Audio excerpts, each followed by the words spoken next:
Your Peugeot 508's night vision system uses an infrared camera located at the front of the vehicle. You can activate or deactivate this system by means of the driving vehicle menu on the touchscreen. To permanently display the infrared camera image on the display unit, select the night vision display mode by turning the button on the left of the steering wheel.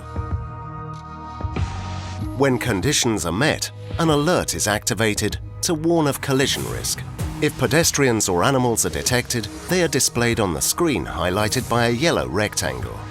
As soon as the system detects a risk of collision, the shape is highlighted by a red triangle. Alerts are not available whilst outside light remains too bright or when your dipped beam headlamps are not lit. Safe travels!